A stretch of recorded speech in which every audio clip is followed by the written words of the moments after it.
నేను ఒక భార్యగా, ఒక తల్లిగా, ఒక చెల్లిగా నా నైతికతను, నా నిజాయితీని నిరూపించుకోవాల్సిన అవసరం లేదు. ఎందుకంటే నా గురించి నాకు తెలుసు, నా దేవుడికి కూడా నా గురించి తెలుసు. కానీ ఈరోజు నా గౌరవాన్ని కాపాడుకోవాల్సిన అవసరం నాకుంది కనుక మీ అందరి ముందుకొచ్చి చెప్తున్నా. ఏ ప్రభాస్ అనే వ్యక్తితో నాకు సంబంధం ఉంది అని తప్పుడు ప్రచారాలు చేస్తున్నారో ఆ వ్యక్తిని నా జీవితంలో నేనెప్పుడూ కలవలేదు, ఒక్కసారి కూడా మాట్లాడలేదు. ఆ వ్యక్తికి నాకు ఏ సంబంధము లేదు, ఎప్పుడూ ఏ సంబంధము లేదు. ఇది నిజం. ఇదే నిజమని నా పిల్లల మీద ప్రమాణం చేసి మరీ చెప్తున్నాను.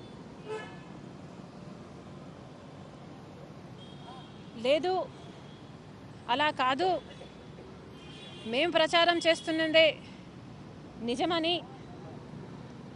ఈ ప్రచారాలు పుట్టిస్తున్న వారు నాలాగా ప్రమాణం చేసి చెప్పగలరా?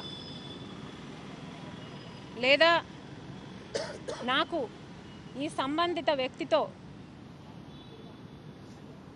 సంబంధం ఉందని కానీ, నేను ఎప్పుడైనా ఈ వ్యక్తిని కలిశానని కానీ, మాట్లాడానని కానీ రుజువులు, ఆధారాలు చూపించగలరా?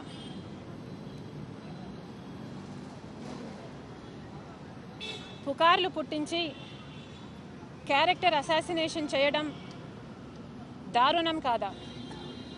ఇది దుర్మార్గం కాదా? నన్ను ప్రేమించే నా భర్త ఉన్నాడు, నా మీద ఆధారపడ్డ నా పిల్లలు ఉన్నారు, నా మీద అక్కరున్న నా కుటుంబం ఉంది,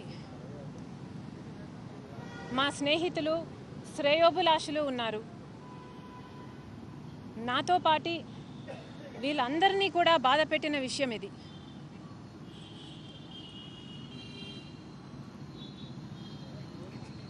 పుకార్లను పుట్టించి ఇలా క్యారెక్టర్ అసాసినేషన్ చేయడం ఎంత మటుకు సబబు? ఏమిటి పైశాచిక ఆనందం? ఎందుకింత నీచానికి దిగజారుతారు? ఇలా పుకార్లు, not one iota of truth. ఇలా పుకార్లు పుట్టించిన వాళ్లకు, వాళ్ళ వెనకాల ఉన్న వాళ్లకు సిగ్గు అనిపించట్లేదా?